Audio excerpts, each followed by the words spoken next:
Hey, it's Ryan Cherna-Chan, your friend in real estate, and I am a RE/MAX realtor living in Richmond, British Columbia. Today's video is going to help answer two questions that I get from almost every single client that I've helped to sell their property. And that is question number one: should I renovate? Are there areas of this home that need to be renovated before being sold? And number two, how much do I spend if I renovate? I'm going to answer those two questions coming up.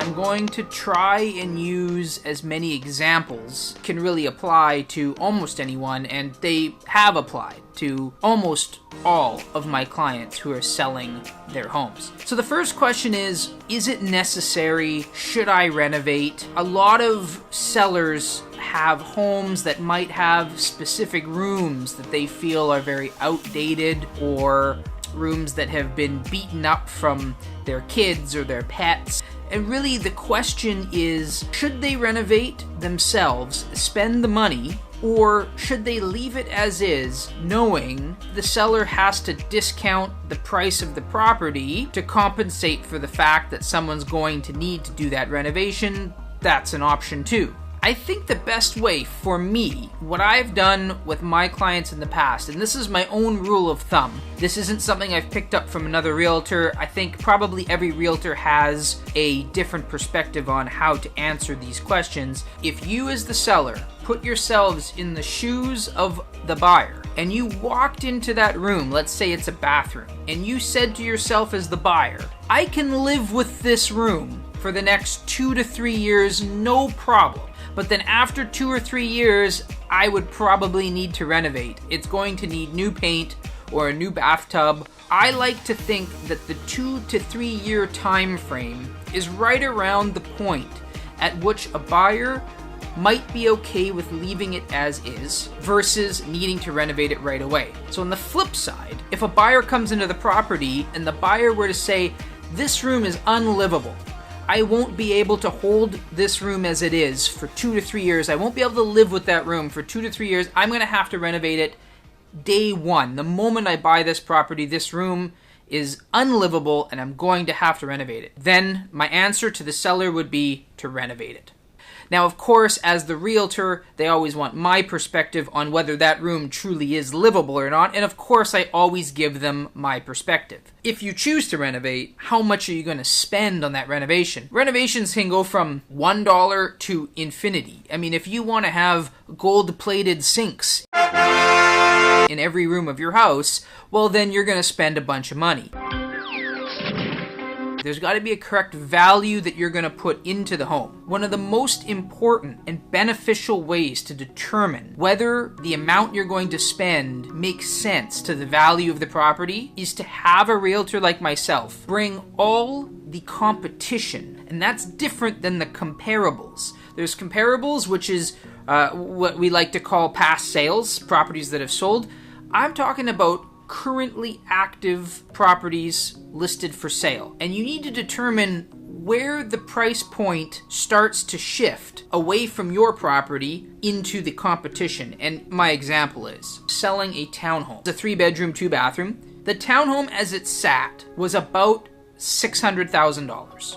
Engineered hardwood flooring, and I'm gonna get to that in a second too. Upgraded the bathrooms, fixtures, that sort of thing, and they were approaching the $25,000 to $30,000 mark in terms of total renovation. I did my research on the competition, and I immediately told them to stop doing any renovation at that point. The reason I said that, properties sitting at around the $640,000 mark started to show 4 bedrooms and 3 bathrooms, or larger living space. Theirs was almost 1,300 square feet. You started to see other properties for sale around 1,500 square feet, and properties that were younger in age. So it got to the point the cost of the renovations was starting to put their property into a higher category of competition. So a buyer looking for a townhome under $650,000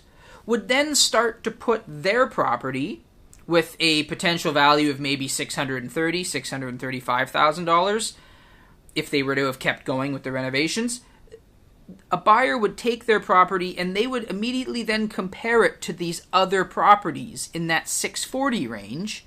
But those other properties are going to have more square footage, more bedrooms, more bathrooms. And the thing is you can't generally increase the number of bedrooms or bathrooms or square footage of a property unless it's maybe a detached house. But if we're talking about a townhome or a condo, those are things you can't change. Buyers will always understand in their mind that new floors, new appliances, paint, all that sort of stuff are always going to be things that they can change or upgrade in the future.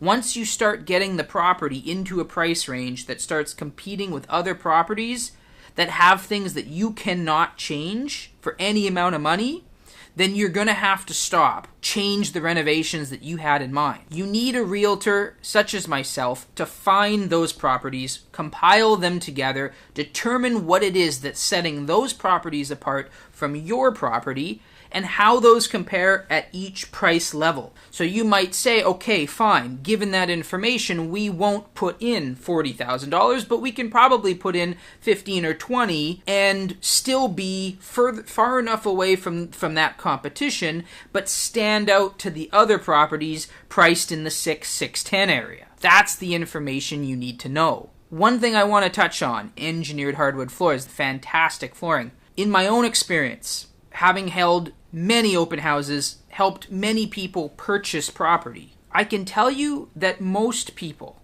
and if I had to put a percentage on it, I'm going to say 80 to 85% of people will not know the difference between hardwood floor versus engineered floor versus high quality laminate flooring. So for example, if you're going to put in engineered hardwood or hardwood floor, and you're going to spend $8 or $9 per square foot to do it, but you can get high quality laminate floor for $4 or $5 per square foot, I'm telling you that extra $4 or $5 per square foot is going to get lost on 80 to 85% of the people that come through your home. Now, people will be able to differentiate between very cheap, inexpensive upgrades. If you put in extremely cheap laminate flooring that's going to buckle and wave when you walk on it, or as your footsteps go, you hear the creaking. If you do that, it will stand out and people will take notice. Everyone will take notice.